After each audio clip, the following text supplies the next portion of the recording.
Hello friends and welcome to the exams made simple and we are back. The Hindu newspaper देखते हैं 11 नवंबर 2020 का। और शुरू करने से पहले अगर आपको वीडियो पसंद आती है तो please do like that from your side. अगर आपको वीडियो पसंद आती है तो आप उसको लाइक कर सकते हैं एंड उसको शेयर कर सकते हैं from your side. So that is the least you can do. So let's start with the questions के साथ शुरुआत करते हैं। पहला सवाल है, जस्टिस बीपी कटाके कमेटी अभी बनाई गई थी रिसेंटली, जो कि असम ऑयल फील्ड में होने वाले इंसिडेंट को, जो फायर इंसिडेंट हुआ उसको इन्वेस्टिगेट करता। तो ये जो कमेटी है वो किसने बनाई? Options are supreme court of India ने, कि नेशनल ग्रीन ट्रिब्यूनल ने, कि ministry of environment forest and climate change ने, या फिर parliamentary committee on petroleum and natural gas ने। तो आपको बताना है बीपी कटाके पैनल या कमीशन किसने बनाया। दूसरा सवाल है, मलखंब जो कि न्यूज में रहता है वो क्या है? Options are A tax system based on the cattle wealth, B an ancient sport played against gravity, C a flower species that blossoms only once in 12 years, या D none of the above. Question number 3, consider the following statements with respect to 13th Urban Mobility India Conference। तो UMI conference हुई, urban mobility India conference हुई 13वीं, उसके regarding statements है। पहला statement कह रहा है, it is being organised by the ministry of housing and urban affairs.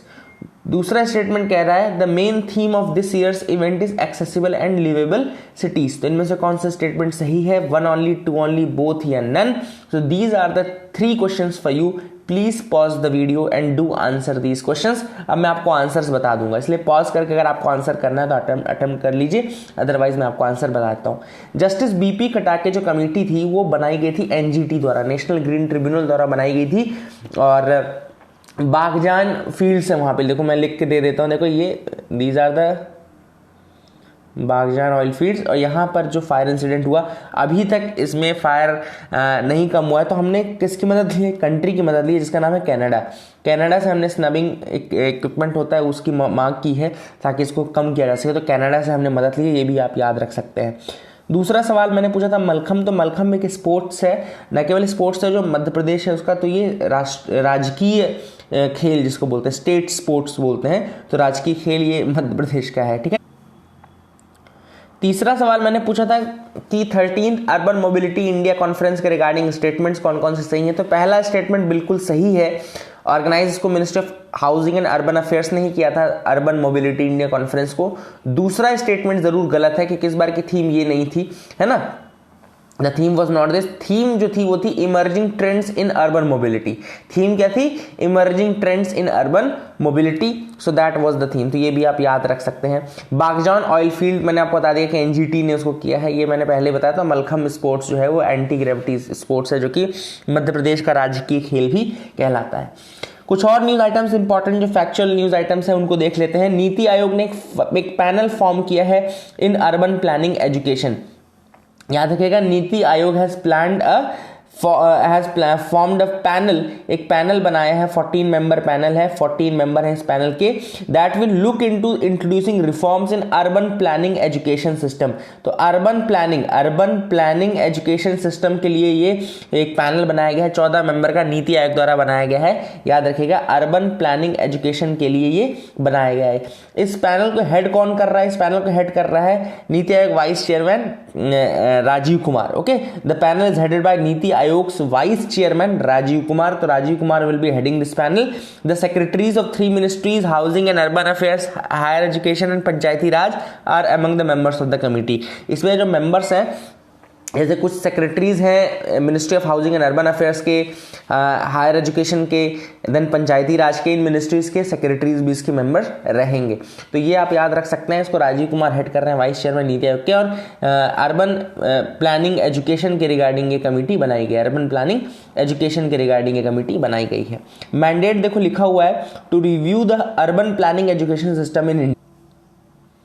तो जो इंडिया में अर्बन प्लानिंग एजुकेशन सिस्टम, इसको रिव्यू करना, the availability, demand and supply of qualified urban planners in the country.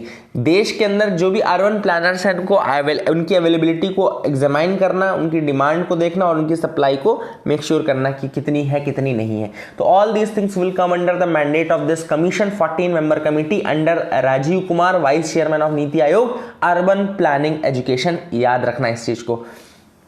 दूसरा news है fourth India mobile Congress IMC 2020, fourth India mobile Congress 2020 जो है उसका फोर्थ एडिशन हो रहा है और ये ऑर्गेनाइज होता है ministry of electronics and information technology के द्वारा, ठीक है ना। जॉइंटली ऑर्गेनाइज होता है department of telecommunication and cellular operators association of India, cellular operators association of India, इसको कोर्ट बोलते हैं, देखो यहाँ पे लिखा हुआ है, इसको नोट कर लो। तो जॉइंटली ऑर्गेनाइज किया जाता है डिपार्टमेंट ऑफ टेलीकम्युनिकेशन और cellular operators association of India के द्वारा, ठीक है ना। तो इसको याद रखना, department of telecommunication and cellular operators association of India के द्वारा इसको ऑर्गेनाइज किया जाता है। और मिनिस्ट्री इसके अंदर, जिस मिनिस्ट्री के अंतर्गत ये आता है तो ministry of electronics and information technology है, बहुत इजी है। थीम थी इस बार की inclusive innovation, smart I secure I sustainable, smart secure and sustainable, ठीक है ना। देखिए स्लैश है, smart secure and sustainable, S3 smart secure and sustainable inclusive innovation, ये थीम थी इस बार के आपके इंडियन मोबाइल कांग्रेस की, ठीक है, तो इसको याद रख सकते हैं आप। अगली जो न्यूज है वो है Haryana clears bill on right to recall a panchayat member. तो हरियाणा ने बिल क्लियर कर दिया है on right to recall the panchayat member. अब देखो राइट टू रिकॉल क्या होता है, मैंने लिखा है देखो नीचे, right to recall is a process through which the electorate has the power to remove the elected officials before the expiry of their usual. बहुत इंपॉर्टेंट एक पावर है राइट टू रिकॉल की, it's a process through which the electorate has the power to remove the elected officials before the expiry of their usual terms. तो उनका term खत्म होने से पहले ही आप उनको रिकॉल कर सकते हैं, उनको वापस बुला सकते हैं। इलेक्टोरेट्स के पास ये पावर होती है, मतलब इलेक्टोरेट मतलब जो कि वोट देते हैं, जो कि चुनते हैं, उन्हीं के पास ये पावर होती है कि अगर वो चाहे तो टर्म खत्म होने से पहले भी उस आदमी को वापस बुला सकते हैं, क्योंकि उसने अच्छा काम नहीं किया, जो भी रीजन होगा, ठीक है ना। फिर अभी जो बिल आया था हरियाणा में आया हरियाणा पंचायती राज सेकंड अमेंडमेंट बिल 2020। इसमें राइट टू रिकॉल की बात तो की गई, साथ ही साथ जो टू रिकॉल द सरपंच, जो प्रोसेस है वही बताया गया कि to recall a sarpanch and member of the two bodies 50% members of the ward और ग्राम सभा have to give in writing that they want to initiate the proceeding। Start कैसे होगी, 50% मेंबर्स जो हैं वार्ड के या ग्राम सभा के, जब वो लिखित में देंगे कि वो इनिशिएट करना चाहते हैं प्रोसीडिंग्स अगेंस्ट द सरपंच और दैट मेंबर, तो वो प्रोसीडिंग स्टार्ट होगी। उसके बाद सीक्रेट बैलेट में वोटिंग होगी एंड 2/3 वोट रिक्वायर्ड होंगे, जितने वोट पड़ेंगे उसके 2/3 वोट्स रिक्वायर्ड होंगे कि उस व्यक्ति को हटाना है या नहीं। देन विमेन रिजर्वेशन के लिए भी इस बिल में किया गया है 50% रिजर्वेशन, रूरल बॉडीज में विमेन रिजर्वेशन गया है, ठीक है ना। और ओबीसी रिजर्वेशन जो है वो मोर डिसएडवांटेज्ड बैकवर्ड क्लासेस को 8% रिजर्वेशन देने की बात भी की गई इस बिल में। तो these are the changes that have happened in this bill of Haryana. आप याद रखेगा और स्टेट का नाम जरूर याद रखेगा, पूछ सकता है आपसे, ठीक है ना। तो दीज आर द थिंग्स। आगे मूव करते हैं। आज के न्यूज़पेपर का जो फ्रंट पेज है उसकी पहली जो न्यूज़ है, NDA has clear edge in the tough Bihar fight. तो बिहार में जो इलेक्शन हुए हैं उसके रिजल्ट्स कल आना शुरू हो गए थे, कल उसकी काउंटिंग थी, है ना। और एग्जिट पोल में जो दिखाया था उसका बिल्कुल उल्टा हुआ है। एनडीए जो है वो गवर्नमेंट बनाने के लिए बिल्कुल तैयार है। 125 सीट्स, सबसे बड़ा कोलिशन उभर के सामने आए हैं। आरजे महागठबंधन जो था वो सेकंड था 110 पे, ठीक है ना। तो ये आप देख लीजिए। देन मध्य प्रदेश में भी बाईपोल इलेक्शंस हुए थे। बाईपोल इलेक्शन जो हुए थे 28 सीटों पे हुए थे, है ना। तो 19 हैज़ बीन वॉन और led by your BJP and Congress ने 9 को लीड किया है या जीता है, ठीक है ना। तो 28 में फिर मतलब कहना चाहिए कि मध्य प्रदेश की जो गवर्नमेंट है वो बीजेपी ने सिक्योर कर ली है एक तरीके से, ठीक है ना। अगली जो न्यूज़ है देखो, आपको दिख रहा होगा severe air pollution for 6th day in city. तो सीवियर एयर पोल्यूशन जो है, एयर क्वालिटी इंडेक्स बिल्कुल घटता जा रहा है। अब आपको पता होना चाहिए एक GRAP नाम की भी चीज़ है जिसको हम बोलते हैं ग्रेडेड रिस्पॉन्स एक्शन प्लान। तो ग्रेडेड रिस्पॉन्स एक्शन प्लान अगर आपसे यूपीएससी पूछ ले कि देखो यूपीएससी कैसे पूछेगा, लिख देगा GRAP was in news recently, what is this. पहला दे देगा नासा की सैटेलाइट है, दूसरा दे देगा ये ग्रेप्स की एक वैरायटी है, तीसरा दे देगा कि ये क्लाइमेट चेंज से रिलेटेड वो पोल्यूशन को कम करने के लिए एक्शन प्लान है ना। इस तरीके से दे देगा तो तीसरा आंसर सही हो जाएगा। तो इस तरीके से आपको तैयार रहना है कि ऐसी चीज़ें पूछे तो आपको बन जाए, ठीक है ना। अब एक्चुअली GRAP होता क्या है कि एयर क्वालिटी को अलग अलग ग्रेडिंग में रखा जाता है। एयर क्वालिटी के 4 बैंड बना दिए, जैसे ये बना दिया कि ये इमरजेंसी है, ये सीवियर है, ये मॉडरेट है, ये पुअर है, गुड है। तो इस तरीके से अलग अलग बैंड बना दिए। और बैंड बनाने से क्या होता है कि आपको पता चल जाता है कि कौन से, अगर आपको पता चलेगा कि आज जैसे सीवियर वाले सीवियर प्लस कैटेगरी में यानी कि इमरजेंसी कैटेगरी में है, तो फिर आपको क्या स्टेप्स लेने हैं। ये पूरा एक प्रोसीजरल चीज़ है जीआरएपी, जिसमें लिखा हुआ है कि क्या करना है आपको। तो आपको डिटेल में मैं एक बार चीज़ें दिखा देता हूँ। देखो मैंने लिख दी है, वैसे यहाँ पे स्टेप्स भी लिखे हुए हैं। तो जीआरएपी एक्चुअली अप्रूव हुआ था सुप्रीम कोर्ट के द्वारा इन 2016, याद रखिएगा, अप्रूव्ड बाय सुप्रीम कोर्ट इन 2016, 2016 में सुप्रीम कोर्ट ने इसको अप्रूव किया था। The plan was formulated after several meetings of the EPCA यानी कि environmental pollution prevention and control authority, जो अभी इसको बंद करने की बात कर दी है ना, अभी इसको बंद करके एक नया कमीशन लाया जाएगा। तो ये अभी आप जस्ट रिसेंट चेंज हुआ था। तो जब 2016 में हुआ था तो तब यही बॉडी थी जिसने मीटिंग की और इसको बनाने के लिए सारे फॉर्मलाइज किए सारी चीज़ों को। जीआरएपी जो है वो कहना चाहिए क्रेडिट उसकी ईपीसी यानी कि इन्वायरमेंटल पोल्यूशन कंट्रोल अथॉरिटी को ही देनी चाहिए, ठीक है ना। अब कुछ अगर एक्शनेबल आपको देखना है कि क्या एक्शनेबल कुछ फील्ड में किया, तो जैसे उन्होंने बदरपुर का थर्मल पावर प्लांट क्लोज किया, BS6 जो फ्यूल था वो दिल्ली में लेकर के आए, देन उसकी डेडलाइन सेट की, and ban of PET coke, pet coke जो है वो as a fuel in Delhi NCR use होता था, तो पेट कोक को भी बंद करवाया। तो पेट कोक को एज अ फ्यूल जो यूज होता है उसको बंद करवाया, बदरपुर का थर्मल पावर प्लांट बंद करवाया, इसके अलावा BS6 की डेडलाइन सेट की और उसको दिल्ली में लेकर के आया, ठीक है ना। जीआरएपी में देखो कैटेगरीज देखो, जैसे सीवियर प्लस या इमरजेंसी कैटेगरी है, देखो लिखा हुआ है ना सीवियर प्लस और इमरजेंसी। तो ये उसके क्राइटेरिया है, कैसे पता चलता है कि सीवियर प्लस कैटेगरी में एयर क्वालिटी पहुंच गई है। तो यहाँ पे stop the entry of trucks into Delhi, तो एसेंशियल कमोडिटीज को छोड़ के बाकी एंट्री ऑफ जो ट्रक्स हैं वो बंद हो जाती है। देन कंस्ट्रक्शन वर्क पूरा स्टॉप हो जाता है। Then introduce odd even scheme, odd even scheme जो है वो सीवियर प्लस या इमरजेंसी कंडीशन में ही इंट्रोड्यूस की जाती है। Then task force to decide any additional steps, अगर कोई और एडिशनल स्टेप्स है तो वो टास्क फोर्स डिसाइड करता है।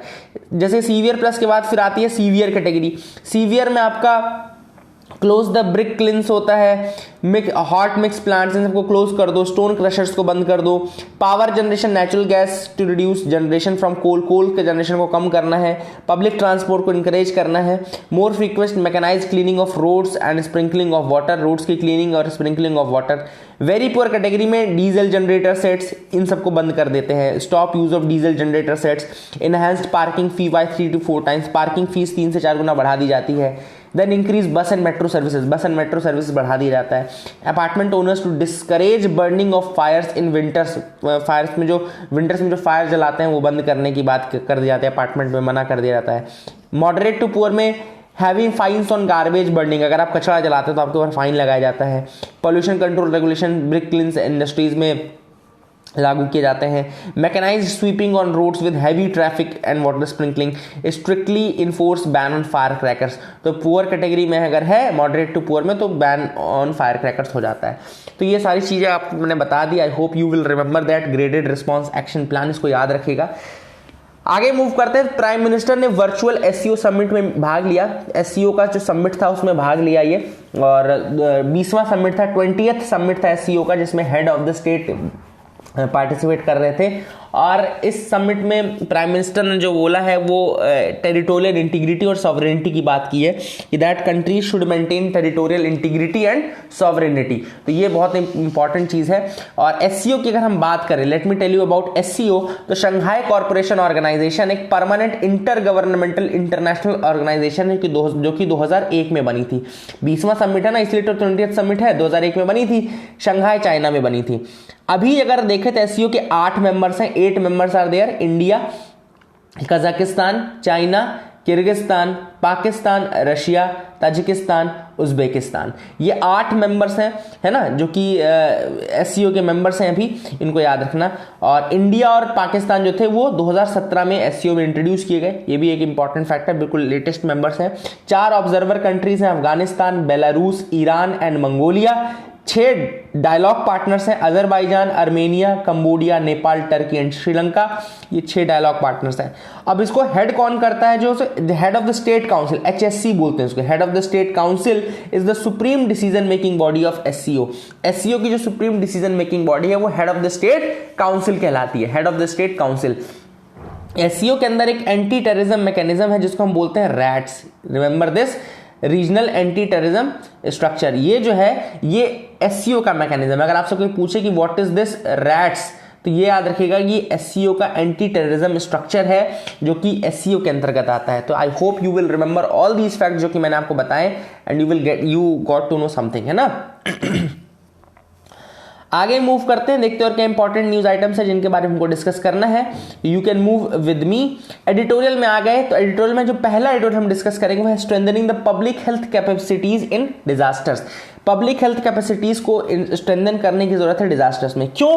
क्योंकि अभी तक जो मेजर्स होते रहे थे डिजास्टर्स में, देखो जब तक डिजास्टर मैनेजमेंट एक्ट नहीं आया था या उसके, तो बहुत ज्यादा एडहॉक मेजर्स यूज किए जाते थे। ऑथर का कहना है कि बहुत ज्यादा ad hoc measures were use in case of disasters, ठीक है ना। लेकिन जरूरत कैसी है? एक प्लान्ड रिस्पॉन्स की, जो कि प्रिवेंशन, मिटिगेशन एंड रिस्पॉन्स तीनों को ध्यान में रखे। तो prevention, mitigation and response all should be considered. तो जब आप नोट्स लिखते हो ना, तो नोट्स जिस क्रम में मैं बता रहा हूं उसी क्रम में लिखा करें। जैसे सबसे पहले आप लिखिए कि अभी तक क्या होता रहा है कि the measures in case of a disaster are very ad hoc, ठीक है ना। सिंपल सा नोट्स में क्या लिखोगे?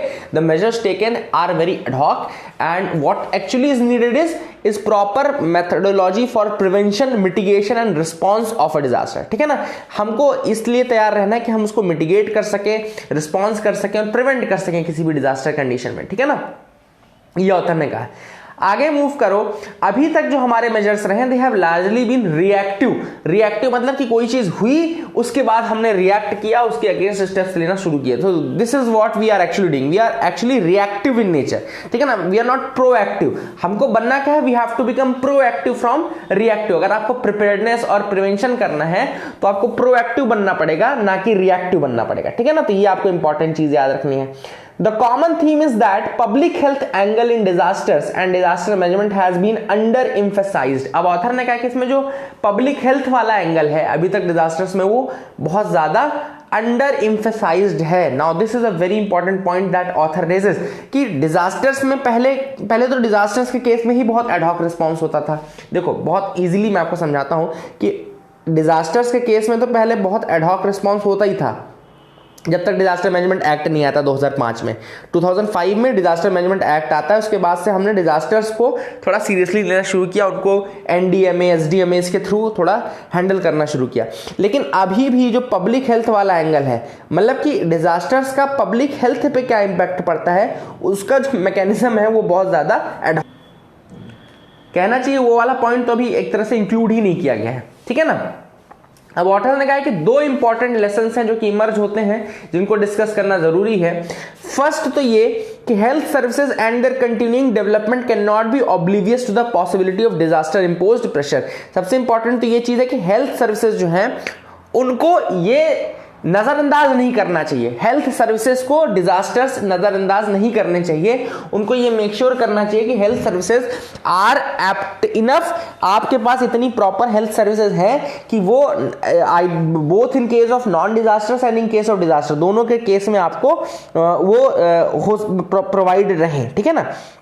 मतलब आपको हेल्थ सर्विसेज में डिजास्टर वाला एंगल भी इंक्लूड करना चाहिए। कुल मिलाकर के बात यह है। और दूसरा यह है कि लीगल फ्रेमवर्क अगर आप ला देते हो, अगर आप कोई लीगल फ्रेमवर्क ला देते हो जो कि डिजास्टर्स को पब्लिक हेल्थ के साथ जोड़ देता है, तो ये हेल्थ सिस्टम को बहुत ज्यादा स्ट्रेंथन कर देगा। जैसे आपने डिजास्टर्स के लिए एक लीगल सिस्टम ला दिया जिसको हम बोलते हैं डिजास्टर मैनेजमेंट एक्ट ऑफ 2005, लेकिन अगर आप कोई ऐसा लीगल सिस्टम लाते हो जिससे आप डिजास्टर के साथ पब्लिक हेल्थ को भी जोड़ दो, तो वो बहुत ज्यादा बेनिफिशियल रहेगा फॉर द पब्लिक एंड वो बहुत ज्यादा बेनिफिशियल रहेगा for the public health as well, ठीक है ना। ऑथर ने वही कहा है। आगे ऑथर कहते हैं कि इंडिया का जो प्राइवेट सेक्टर लैंडस्केप है उसमें बहुत weak regulations and poor organisation देखने को मिलता है। क्योंकि सिंपल सी बात देखो ये है कि प्राइवेट सेक्टर का जो मेन मोटिव है वो प्रॉफिट मैक्सिमाइजेशन है, ठीक है ना। ऑथर ने कहा है कई बार क्या होता है कि प्राइवेट सेक्टर ऐसे केसेस को लेने से मना कर देता है जिसमें उनको पता रहता है कि ये केस ठीक नहीं हो सकता, और जिन केसेस में उनको ये लगता है कि यहाँ पे मतलब अगर हम अपनी एनर्जी इन्वेस्ट करते हैं तो that will be not beneficial for them. तो कई जगहों पे ऐसा भी देखने को मिलता है कि प्राइवेट सेक्टर तो कई केसेस को ही नहीं लेने से मना कर देते हैं अगर उनको लगता है कि इससे उनको कोई ज्यादा बेनिफिट नहीं होगा इस केस को सॉल्व करने से, ठीक है ना।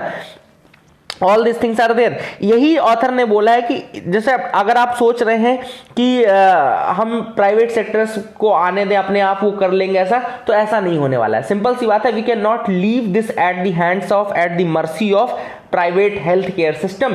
सिंपल सी चीज जो ऑथर बोलता है वो यही बोल रहा है कि ये चीज हम उनके हाथ में नहीं छोड़ सकते। We can not leave these things in the hands of private system. Therefore we have to provide the public health services. इसलिए हमको इन्वेस्ट किस में करना पड़ेगा? पब्लिक हेल्थ सर्विसेज में इन्वेस्ट करना पड़ेगा, ठीक है ना।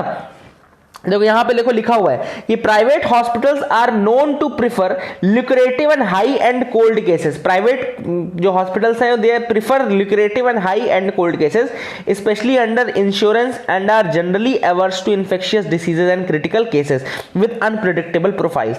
तो सिंपल सी बात है कि वो ऐसे केसेस लेना पसंद करते हैं जो कि इंश्योरेंस में हो, हाई एंड कोल्ड केसेस हो, ल्यूक्रेटिव हो, तो ऐसे केसेस वो लेंगे। लेकिन जो अनप्रेडिक्टेबल केसेस है इन्फेक्शियस डिसीजेस के या क्रिटिकल केसेस हैं जिनमें अनप्रेडिक्टेबल प्रोफाइल्स हैं, उन केसेस को लेने से मना कर देते हैं। That should not be the case. आपको उनकी मर्जी पे नहीं रहना ना, that should not be under their own mercy. तो ऑथर ने वही कहा है कि strong public sector capacities are needed. तो इसके लिए ऑथर ने कह दिया कि हमको भैया स्ट्रॉन्ग पब्लिक सेक्टर कैपेसिटीज चाहिए, और इसलिए हमको मेक श्योर करना है कि हम लीगली पब्लिक हेल्थ को डिजास्टर्स के साथ लिंक करने का कुछ प्रोविजन बनाएं। सिंपल सी बात है, ऑथर ने यहाँ पे जो गुजारिश की है वो यही की है कि there should be a proper linkage of the health services, public health services with your disasters and all, तभी जाकर के कुछ अच्छा हो पाएगा। कैपेसिटी बिल्डिंग करनी है, सिंपल सी बात है। अब कैपेसिटी बिल्डिंग करने के लिए क्या सजेशन ऑथर देता है?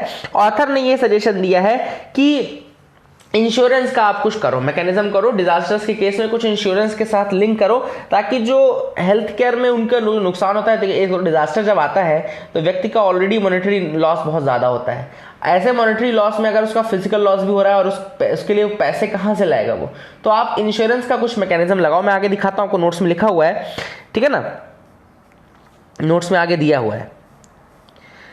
Again here, a legal mandate can contribute to strengthening the public health system at the grassroots level. There is also scope for greater integration of disaster management with primary care. देखो यहाँ पे author ने लिखा है कि there is a scope for greater integration of disaster management with primary care. Disaster management को आप primary care से जोड़ो। Primary care stands for things such as multi-sectoral actions, community engagement, disease surveillance, essential healthcare provision, all of which are central to disaster management. तो वही चीज author ने बोली कि प्राइमरी हेल्थ केयर को आप डिजास्टर मैनेजमेंट से जोड़ो, इन दोनों को अलग मत रखो और एक लीगल मेथोडोलॉजी से इनको एक करने की कोशिश करो, ठीक है ना। ठीक है, तो दीज थिंग्स आर देयर जो कि इस आर्टिकल में डिस्कस की गई थी। आई hope you got clarity regarding this, जो आर्टिकल में कहना चाहता था ऑथर। अगला जो आर्टिकल है वो है डोज ऑफ ऑप्टिमिज्म। ये जो आर्टिकल लिखा गया है, अभी रिसेंट जो वैक्सीन का अनाउंसमेंट किया फाइजर ने, उनकी वैक्सीन 90% इफेक्टिव है। तो याद रखना, फाइजर की जो वैक्सीन है वो फाइजर प्लस बायोएनटेक, जो कि जर्मन कंपनी है, BioNTech,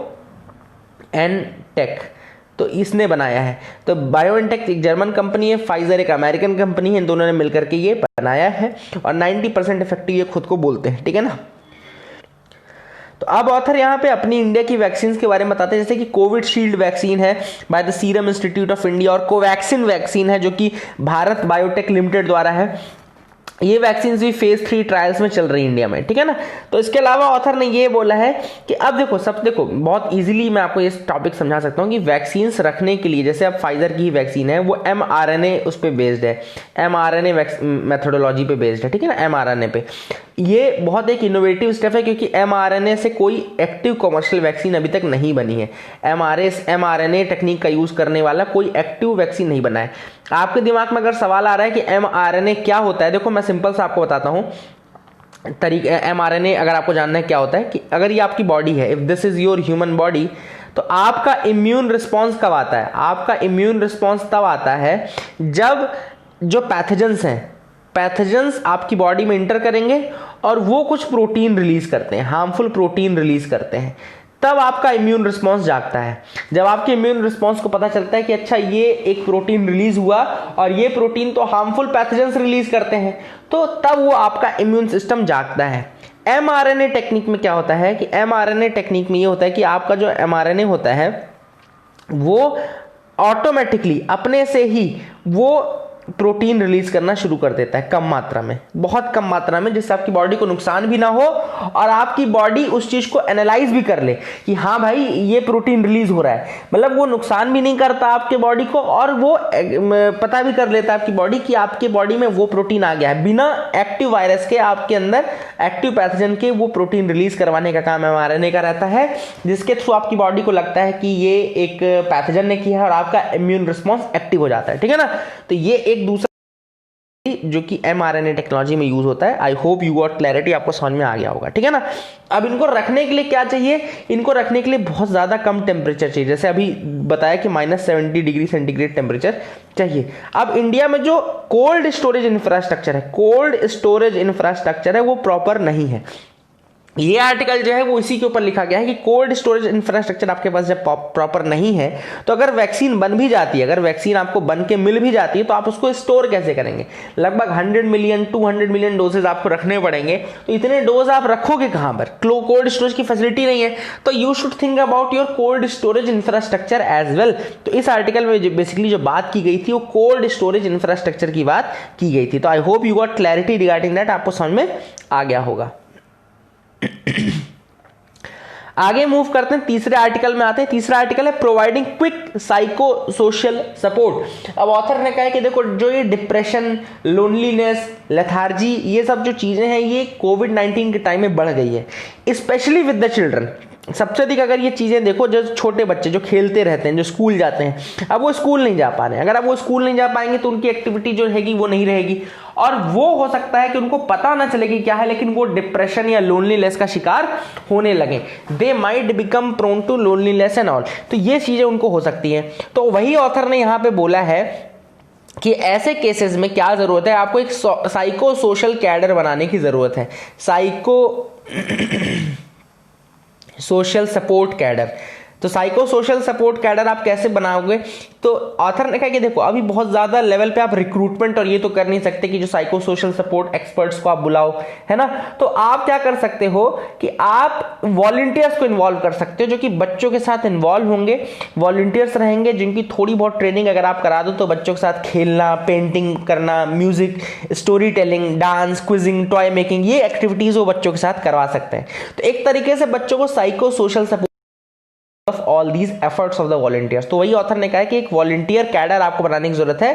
there should be community volunteers, जिनको नाम दिया जाएगा community volunteers. They should be considered and they will be handling the vulnerable childrens who are more vulnerable during the crisis situation. जो crisis की situation है उसमें ये और ज्यादा वल्नरेबल हो जाते हैं और ऐसे में उनको बहुत ज्यादा सपोर्ट की जरूरत पड़ती है। ठीक है ना। तो वो चिल्ड्रंस को बेसिकली कहेंगे कि एक तरीके से उनको एज करके रखने का काम करेंगे। ठीक है ना। इंडिया में हेल्थ इंफ्रास्ट्रक्चर ऑलरेडी वीक है, हमारे पास प्रॉपर प्रोफेशनल्स हेल्थ के लिए ही नहीं है, डॉक्टर्स ही कम है। तो हम कैसे उम्मीद कर सकते हैं कि हमारे पास कम्युनिटी मतलब हमारे पास एक साइको सोशल कैडर होगा। तो साइको सोशल कैडर तो नहीं है, तो हम क्या कर सकते हैं, बेसिकली वॉलंटियर्स को इन्वॉल्व कर सकते हैं, कम्युनिटी वॉलंटियर्स को इन्वॉल्व करेंगे जो कि इस तरीके के काम करने का काम करेंगे। So that was this in this article. I hope you got clarity regarding that. आगे मूव करते हैं, देखते हैं और क्या इंपॉर्टेंट न्यूज आइटम है। तो ईडी के बारे में यहाँ लिखा हुआ है, बेसिक फैक्ट्स बता देता हूँ। ईडी जो है आपका इन्फोर्समेंट डायरेक्टरेट कहलाता है और मनी लॉन्ड्रिंग को बेसिकली रोकने का काम इसका करता है। मनी लॉन्ड्रिंग, दो एक्ट है, एक है आपका पीएमएलए एक्ट। पीएमएलए एक्ट है आपका 2002 का, prevention of money laundering act बोलते हैं, prevention of money laundering act 2002। और दूसरा बोलते हैं हम FEMA act, FEMA act of 1999 का फेमा। ठीक है। तो ये दोनों एक्ट है, फेमा और आपका पीएमएलए एक्ट 2002 का। मनी लॉन्ड्रिंग को रोकने का काम करता है इन्फोर्समेंट डायरेक्टरेट। अगर आपसे कोई पूछे कि इन्फोर्समेंट डायरेक्टरेट कब बना था, तो इन्फोर्समेंट डायरेक्टरेट बना था 1956 में और तब इसका नाम था इन्फोर्समेंट यूनिट और ये था ये आपके डिपार्टमेंट ऑफ इकोनॉमिक अफेयर्स के अंतर्गत। तो डिपार्टमेंट ऑफ इकोनॉमिक अफेयर्स के अंदर आता था, पर 1957 में इसको इन्फोर्समेंट यूनिट से इन्फोर्समेंट डायरेक्टरेट बनाया गया और इसको डिपार्टमेंट ऑफ रेवेन्यू के अंदर डाला गया। ठीक है ना। डिपार्टमेंट ऑफ रेवेन्यू के अंदर डाला गया, मिनिस्टर ऑफ फाइनेंस के अंतर्गत फ्रॉम द इकोनॉमिक अफेयर्स। तो ये कुछ चीज़ें आपको याद रखनी है रिगार्डिंग ईडी एज वेल, अगर आपको याद रहे तो बहुत अच्छा रहेगा। ठीक है ना। आगे मूव करते हैं, देखते हैं क्या कोई और इंपॉर्टेंट न्यूज़ आइटम्स है जिनके बारे में हमको डिस्कस करना है। तो यहाँ पे तो ऐसी कोई न्यूज़ नहीं लग रही है जो हमको डिस्कस करनी है। And Mumbai Indians has finally won the IPL 2020। That was a very great season and Surya Kumar Yadav turn out to be a great player. मेरा तो फेवरेट प्लेयर रहा इस IPL सीजन में Surya Kumar Yadav. And yesterday also he sacrificed his wicket. That was a great act of sportsmanship जो कि आपको भी अपने लाइफ में उतारनी चाहिए, है ना। अगर आप तैयारी भी कर रहे हैं तो आपको एक दूसरे के साथ मिल के किस तरह से कोलैबोरेट करके कोऑपरेट करके पढ़ना है, ये सारी चीज़ें आप ध्यान में रखें। So that is it for the video friends. I hope you like that video. और मैप ऑफ द डे, एक मैप ऑफ द डे तो अभी बताना भूल ही गया मैं। मैप ऑफ द डे आपको बता देता हूँ। मैप ऑफ द डे में आज हम देखेंगे बाल्टिक सी, ठीक है ना। तो यहाँ पे आपको दिख रहा होगा बाल्टिक सी, ये दिख रहा है बाल्टिक सी। ये नीचे एक तो कंट्री आपको दिख रही होगी, ये दिख रही होगी पोलैंड दिख रही होगी, ठीक है, पोलैंड दिख रही है। फिर आपको ये जर्मनी दिख रही होगी, यहाँ ये बाल्टिक सी है, ये बाल्टिक सी है, ठीक है। और बाल्टिक सी के इधर से गल्फ ऑफ रीगा भी है, जस्ट गल्फ ऑफ रीगा है, जैसे जो लातविया से लगी हुई है, लातविया भी बाल्टिक सी से लगा हुआ है, लिथुआनिया भी लगा हुआ है। और ये कैलिनिनग्रैड आपका रशिया की जगह है, कैलिनिनग्रैड देखो वो वाला पार्ट भी लगा हुआ है। तो Latvia, Lithuania, Kaliningrad Russia, then Poland लगा हुआ है। यहाँ पे जर्मनी भी इनडायरेक्टली लगा हुआ है, जर्मनी है, ठीक है ना। और यहाँ पे ये डेनमार्क का पोर्शन आता है, ठीक है, ये भी आप याद रखिएगा। फिर इसके अलावा ये Sweden is also there, Sweden very much touches this, ठीक है। और गल्फ ऑफ रीगा को टच करने वाला है लातविया और एस्टोनिया। लातविया और एस्टोनिया जो है वो गल्फ ऑफ रीगा को कवर करते हैं, देखो लिख रहा है। और गल्फ ऑफ फिनलैंड को देखो, फिनलैंड और एस्टोनिया के बीच में है, तो ये भी याद रखना कि गल्फ ऑफ फिनलैंड जो है वो एस्टोनिया और फिनलैंड के बीच में, ये फिनलैंड है, ठीक है ना। और ये है रशिया। तो ये बहुत इंपॉर्टेंट है, याद रखिएगा कि रशिया, एस्टोनिया और फिनलैंड के बीच में गल्फ ऑफ फिनलैंड फंसी हुई है, ये भी आपको मैंने बता दिया। और ये आपका बाल्टिक सी है, यहाँ पे एलैंड आइलैंड भी है यहाँ पे, ठीक है ना, ये दिख रहा होगा। और ये वाला जो पोर्शन है ये आई थिंक कौन स्वीडन है, क्या है, Sweden, yes Sweden is only there. फिर गल्फ ऑफ बोथनिया, स्वीडन और फिनलैंड के बीच में गल्फ ऑफ बोथनिया, इसको भी याद रखिएगा कि गल्फ ऑफ बोथनिया जो है वो स्वीडन और फिनलैंड के बीच में। तो that is it for the day friends. I hope you like that video. Please do like share subscribe, keep loving us, keep sharing us. Thank you and have a nice day.